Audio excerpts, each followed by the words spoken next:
शान से हम तेरे दिल में रहेंगे, तेरी मोहब्बत पे जान निसार करेंगे। देख के जलेगी हमसे दुनिया सारी, इस कदर बेपनाह तुझसे मोहब्बत करेंगे।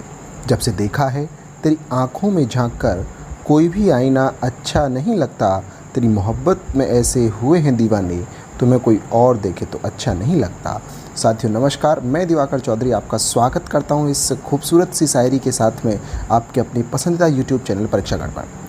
साथियों आज के इस क्लास को स्टार्ट करने से पहले लेते हैं कल का क्वेश्चन ऑफ द डे। दोस्तों कल हमने आपसे पूछा था कि बताइए भारत में एकल नागरिकता की अवधारणा अपनाई गई है तो इसको कहाँ से लिया गया है। पहला ऑप्शन था इंग्लैंड से, दूसरा यूएसए से, तीसरा कनाडा से या चौथा था फ्रांस से। तो दोस्तों इसका पहला उत्तर ठीक था, यानी कि इंग्लैंड से। और इसको सही देने वाले लोगों में नाम शामिल हैं यशवीर सिंह, मृगांक त्यागी, नीलम सोलंकी, अखिलेश देसवार, नवीन चौधरी, कविता चौधरी, दीपक सिंह, मनीषा बेनीवाल, भोलू शाहपुरिया, सौरभ नादर, अर्जुन सैनी, अंकित कुमार, गोविंदा ठाकुर, मोहम्मद शाकिर, रूपेंद्र कुमार, विक्रांत चौधरी, अंकित धनखड़, सचिन कुमार, ऋतु मलिक, यतीश कुमार, कपिल कुमार सिंह, आनंद कुमार, मुनीश शर्मा, मनीषा निम्बाल, शिवा कुमार, लोकेंद्र चौधरी, दुर्गा प्रसाद, रॉबिन सिंह रावत, अभिषेक शर्मा, सनी कुमार, आमिर अली आदि आदि। दोस्तों इन सब लोगों ने इसका सही जवाब दिया। सबको बहुत बहुत शुभकामनाएं। दोस्तों आज की इस क्लास को शुरू करने से पहले आपसे एक निवेदन है कि वीडियो को अंत तक देखने के बाद अगर आपको वीडियो अच्छा लगे तो इसको लाइक कर दीजिएगा। वीडियो को लाइक करने के बाद में चैनल को सब्सक्राइब कर दीजिएगा और इसको शेयर कर दीजिएगा और साथ में आ रहे बेल आइकन को भी दबा दीजिएगा, जिससे कि आपको आगे आने वाली क्लासों का नोटिफिकेशन मिलता रहे।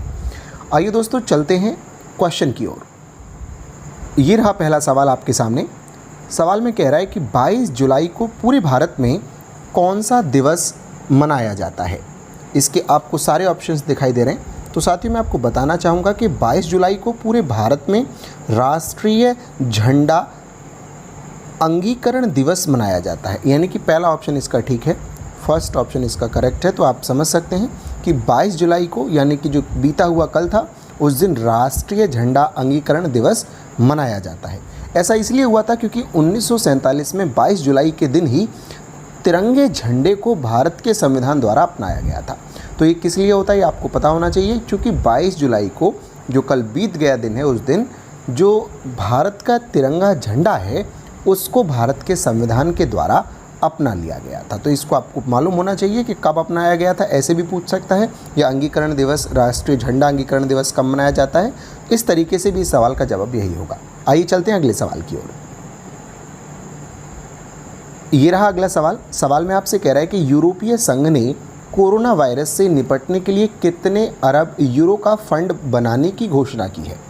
तो साथियों यूरोपीय संघ ने कोरोना वायरस से निपटने के लिए 750 अरब यूरो, यानी तीसरा ऑप्शन ठीक है, इतने रुपए का फंड बनाने की घोषणा करी है। साथ ही इस पैकेज से अरबों यूरो की रकम दोनों देशों, बहुत सारे देशों की मदद के रूप में भी दी जा सकती है। तो साथियों जो यूरोपीय संघ है ये 27 देशों का राजनीतिक एवं आर्थिक मंच है। ये ऐसा मैं कह सकता हूँ कि कितने देश हैं इसके अंदर, 27। इसके अंदर 27 कंट्री हैं। इनका ये पॉलिटिकल एंड इकोनॉमिकल एक तरीके से ये एक स्टेज है।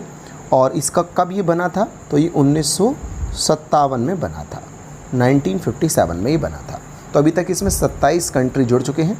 तो आपको ये पता होना चाहिए। तो ये अच्छा सवाल था। आइए चलते हैं अगले सवाल की ओर। अगले सवाल में आपसे कह रहा है कि निम्न में से किस टेलीकॉम कंपनी ने दिल्ली, गुजरात और मुंबई सर्कल में पोस्टपेड ग्राहकों के लिए ई सिम लॉन्च किया है। तो दोस्तों वोडाफोन आइडिया, ये दो, क्योंकि आपको मालूम होगा कि इंडिया में दोनों ये मर्ज हो गई हैं, यानी कि इसका कौन सा ऑप्शन ठीक हो गया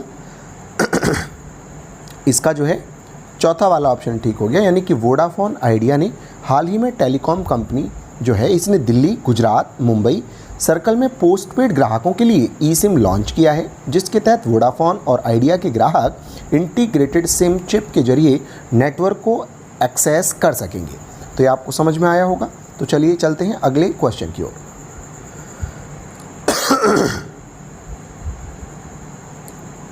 अगले सवाल में आपसे कह रहा है कि भारत की कौन सी आईटी कंपनी ने अमेरिका की इन्वेस्टमेंट फर्म वैनगार्ड के साथ 1.5 अरब डॉलर की डील की है। तो मित्रों ऐसा किया है इन्फोसिस ने, यानी कि कौन सा ऑप्शन ठीक है इसका? सेकंड ऑप्शन ठीक है। तो भारत की दूसरी सबसे बड़ी आईटी कंपनी, यानी कि इंडिया की दूसरी सबसे बड़ी आईटी कंपनी कौन सी है? तो इन्फोसिस है।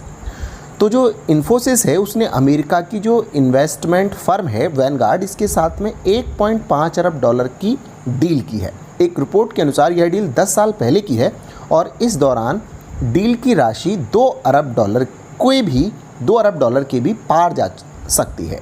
तो जो इन्फोसिस है इसका जो हेडक्वार्टर है वो कहाँ पर है? तो बेंगलुरु में है। ये एक इंडियन आईटी कंपनी है, इसका हेडक्वार्टर आपको पता होना चाहिए कहाँ पे है? बेंगलुरु में, इंडिया में इसका हेडक्वार्टर है। इंडिया की कंपनी है तो इंडिया में ही होगा, तो वैसे आपको पता होना चाहिए इंडिया में कहाँ पर है? बेंगलुरु। बेंगलुरु कहाँ पे है? तो बेंगलुरु कर्नाटक में है, कर्नाटक की राजधानी है, आपको मालूम होना चाहिए इसको। तो चलिए आइए चलते हैं अगले सवाल की ओर। अगले सवाल में आपसे कह रहा है कि निम्न में से कौन सा ऑलराउंडर खिलाड़ी दुनिया का नंबर 1 टेस्ट ऑलराउंडर बन गया है? तो ऐसे बन गए हैं बेन स्टोक्स मित्रों, यानी कि कौन सा ऑप्शन सही हो गया? चौथा। तो मैं आपको बता सकता हूं कि हाल ही में वेस्ट इंडीज के खिलाफ बेहतर प्रदर्शन की वजह से बेन स्टोक्स दुनिया के नंबर 1 टेस्ट ऑलराउंडर खिलाड़ी बन गए हैं। 29 वर्षीय बेन स्टोक्स अब बल्लेबाजी रैंकिंग में करियर की सर्वश्रेष्ठ तीसरे पोजीशन पर है, यानी कि बैटिंग में वो 3rd पोजीशन पर हैं। और यदि ऑलराउंडर की जो सूची है उसके रेटिंग अंकों के मुताबिक देखा जाए तो फिर पहले नंबर पर बेन स्टोक्स पहुँच गए हैं। बेन स्टोक्स किसकी तरफ से खेलते हैं? तो बेन स्टोक्स जो है वो इंग्लैंड की तरफ से खेलते हैं। इसमें मज़े की बात मित्रों ये है कि जो बेन स्टोक्स हैं उनका जो जन्म हुआ था वो न्यूजीलैंड में हुआ था। उनका जन्म अगर आपसे पूछा जाए तो न्यूजीलैंड में हुआ था। हालांकि ये बहुत डीप क्वेश्चन है, नहीं पूछा जाएगा, तो वहाँ न्यूजीलैंड में हुआ था। न्यूजीलैंड में भी क्राइस्ट चर्च में हुआ था, क्राइस्ट चर्च में। हालांकि इतना सवाल आपसे नहीं पूछा जाएगा, केवल इतना तो आ सकता है कि जो बेन स्टोक्स हैं वो कहाँ के जो है खिलाड़ी हैं? तो इंग्लैंड के हैं। चलिए अगले सवाल की तरफ हम लोग चलेंगे। इनमें से कौन सा देश हाल ही में सबसे तेज जनसंख्या वृद्धि करने वाला दूसरा दक्षिण एशियाई देश बन गया? यानी कि दक्षिण एशिया में बहुत सारे देश हैं, उनमें से ऐसा कौन सा देश है जो हाल ही में अभी जल्दी में ही दूसरा सबसे ज़्यादा जनसंख्या वृद्धि दर जिसकी हो गई है? तो ऐसा देश है मित्रों पाकिस्तान।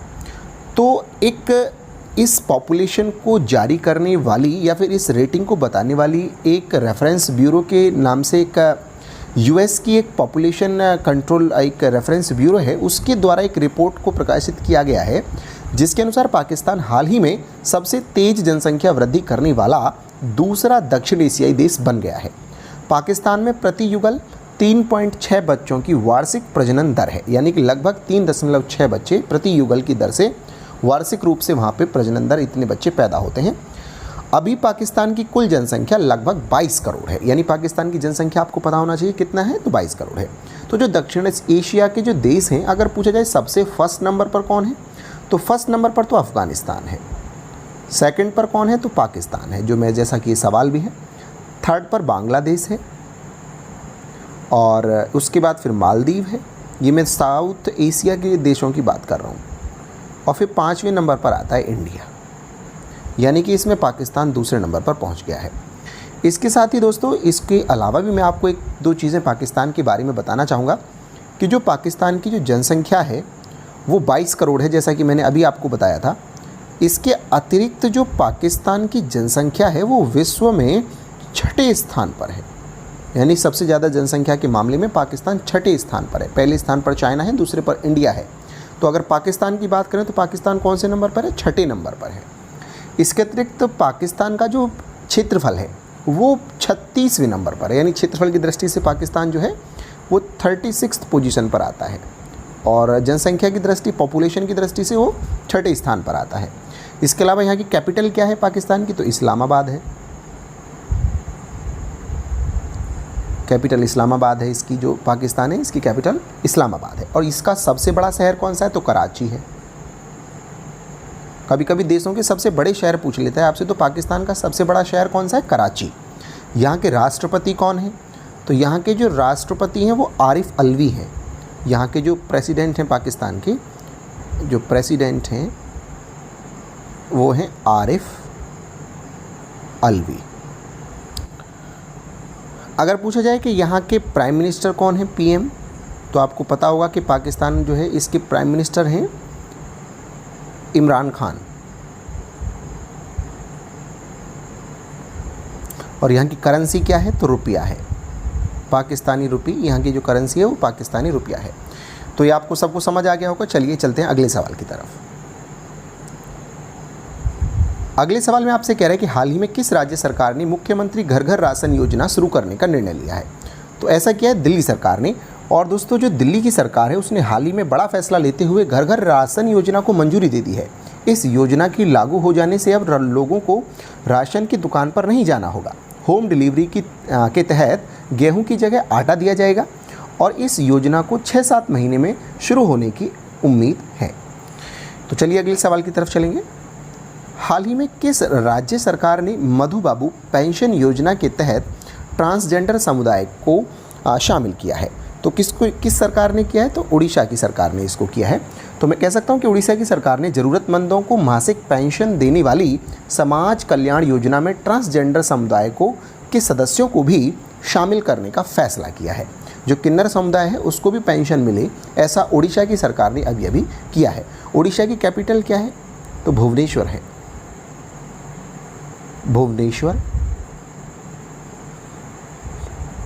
भुवनेश्वर है, यहाँ का सबसे बड़ी सिटी भी भुवनेश्वर ही है। इसके अलावा यहाँ पे राज्यपाल कौन है उड़ीसा में तो गणेशी लाल हैं। गणेशी लाल ये यहाँ पे राज्यपाल गवर्नर हैं गणेशी लाल। यहाँ के मुख्यमंत्री कौन है, चीफ मिनिस्टर कौन है तो नवीन पटनायक है। नवीन पटनायक जो है वो यहाँ के चीफ मिनिस्टर हैं, नवीन पटनायक। बीजेडी बीजू जनता दल इनकी पार्टी है, ये यहाँ पे मुख्यमंत्री हैं। यहाँ की जो लेजिस्लेटिव असेंबली है यानी विधानसभा है, विधानसभा में कितनी सीटें हैं तो 147 सीटें हैं। उड़ीसा की विधानसभा में 147 सीट हैं, राज्यसभा में 10 सीट हैं और जो लोकसभा में 20 सीट हैं। तो ये आपको समझ में आ रहा होगा, विधानसभा में 147, राज्यसभा में 10 और लोकसभा में 20 सीटें उड़ीसा से आती हैं। तो इतना सब कुछ उड़ीसा के बारे में आपको पता होना चाहिए। चलिए अगले सवाल की ओर चलेंगे। अगले सवाल में कह रहा है कि किस देश का नागरिक उड्डयन प्राधिकरण रावण के उड्डयन मार्गों पर शोध करेगा। तो ये श्रीलंका का जो उड्डयन प्राधिकरण है वो रावण के जो उड्डयन मार्ग है उन पर अपना शोध करेगा। तो ये लगभग अब से 5000 साल पहले रावण द्वारा उड़ान भरने के लिए इस्तेमाल किए जाने वाले तरीक़ों को समझने के लिए एक पहल शुरू हुई है। पौराणिक कथाओं और रामायण के अनुसार रावण के पास पुष्पक नाम का एक विमान था। इसी विमान पर उसने सीता माता का अपहरण किया था। तो ये कहाँ किया है, श्रीलंका ने किया है। तो श्रीलंका जो देश है इससे बहुत सारे सवाल हैं। श्रीलंका का 1972 तक नाम, 1972 तक नाम जो होता था वो सीलोन होता था, CYLONE सीलोन होता था। फिर इसका नाम 1972 में चेंज हो गया और 1972 से 1978 तक इसका नाम लंका रहा। और 1978 के बाद अब तक फिर इसका नाम क्या हो गया, 1978 के बाद इसका नाम फिर श्रीलंका हो गया। इसका नाम फिर श्रीलंका अब हो गया। 1978 में इसका नाम बदल करके श्रीलंका हो गया। इसकी जो राजधानी है वो श्री जयवर्धनेपुरा कोट्टे है। जो श्रीलंका की राजधानी है श्री जयवर्धनेपुरा कोट्टे। इसका स्क्रीनशॉट ले लीजिए आप लोग। इसकी राजधानी श्री जयवर्धनेपुरा कोट्टे है। इसके अलावा जो इसका सबसे बड़ा शहर है, सबसे बड़ा शहर होने के साथ साथ पूर्व में इसकी राजधानी भी रही है कोलंबो। इसकी पुरानी राजधानी है कोलंबो, इसका सबसे बड़ा शहर है, पुरानी राजधानी है। इसके अलावा जो यहाँ के प्रेसिडेंट हैं वो हैं गोटाभय राजपक्षा। जो यहाँ के प्रेसिडेंट हैं गोटाभय राजपक्षा। इसकी स्पेलिंग में मिस्टेक हो सकती है तो आप इसको केवल याद कर लीजिए, मेरे पास लिखा हुआ नहीं होता है तो मैं ऐसे ही। तो गोटाभय राजपक्षा यहाँ के प्रेसिडेंट हैं। इसके अलावा यहाँ के जो PM हैं यानी कि प्राइम मिनिस्टर हैं वो हैं महिंदा राजपक्षा। हालांकि यहाँ बड़ी उथल पुथल अभी चली हुई है तो महिंदा राजपक्षा भी, लेकिन आप याद कर सकते हैं महिंद्रा राजपक्षा। यहाँ की जो करेंसी है वो रुपया ही है, यहाँ की करेंसी रुपी है, श्रीलंकन रुपी। तो ये कुछ सवाल हैं श्रीलंका से, बाकी तो बहुत सारे सवाल हो सकते हैं। हम्बनतोता पोर्ट यहीं पर है जिसको चाइना विकसित कर रहा है। इसके अलावा यहाँ की सबसे बड़ी झील पुत्तलम झील है, सबसे ऊंची चोटी महावेली गंगा है और आदम की पीक यहीं पर है। तो बहुत सारे इसमें सवाल हैं, तो उन सबको बताएंगे जब श्रीलंका को आपको पढ़ाएंगे। तो चलिए खैर चलते हैं अगले सवाल की ओर। अगले सवाल में कह रहा है कि आईसीसी के लार प्रतिबंध का उल्लंघन करने वाले निम्न में से पहले क्रिकेटर कौन बन गए हैं। तो ये डॉम सिबले, ये जो थर्ड ऑप्शन है इसका, ये डॉम सिबले इसका सही जवाब है। इंग्लैंड और वेस्ट इंडीज़ के बीच ओल्ड ट्रैफर्ड में खेले जा रहे दूसरे टेस्ट मैच के चौथे दिन इंग्लैंड के सलामी बल्लेबाज डॉम सिबले ने गेंद पर गलती से लार लगाकर आईसीसी के नियमों का उल्लंघन किया है। इन्होंने सलाइवा जो है उस गेंद पर लगा दिया और इस तरीके से ये जो है जो आईसीसी का नियम है उसका इन्होंने उल्लंघन किया है। यानी कि जो बैट्समैन जो बैटिंग कर रहा होगा उसको गेंद को लार लगा के साफ़ करने का अधिकार नहीं है। और जो हाल ही में ये ऐसा प्रतिबंध आईसीसी ने कहा था कि आप इस पर बॉल पर लार नहीं लगा सकते, तो इसका किसने उल्लंघन किया है? डॉम सिबले ने। जो डॉम सिबले हैं ये कहाँ के खिलाड़ी हैं? ये इंग्लैंड के खिलाड़ी हैं, इंग्लैंड के खिलाड़ी हैं ये। डॉम सिबले इंग्लैंड के क्रिकेटर हैं। तो दोस्तों ये था आज का ये 10वां सवाल। आइए अब चलते हैं क्वेश्चन ऑफ द डे की तरफ। और इस क्वेश्चन ऑफ द डे में आपसे पूछ रहा है कि भारत का आदर्श राष्ट्रीय वाक्य सत्यमेव जयते कहाँ से लिया गया है। पहला ऑप्शन है कठोपनिषद से, दूसरा मुंडकोपनिषद से, तीसरा ऋग्वेद से या फिर छांदोग्य उपनिषद से। आपको सही जवाब इसको कमेंट बॉक्स में टाइप करके लिख देना है। इसके सही जवाब देने वाले लोगों के नाम कल के सेशन में हम लोग बोलेंगे। इसके साथ ही दोस्तों आज शाम को 8 बजे आपको मैथ की क्लास में लाइव हम मिलेंगे, तो आप ज़्यादा से ज़्यादा लोगों पर इस बात को पहुंचा दीजिए और शाम को ठीक 8 बजे आप लोग जुड़ जाइएगा। साथ ही इस वीडियो को शेयर कर दीजिए, उस वीडियो को भी आप शेयर करना ना भूलिएगा। बहुत बहुत धन्यवाद। Thank you very much. नमस्ते, बाय बाय, टेक केयर।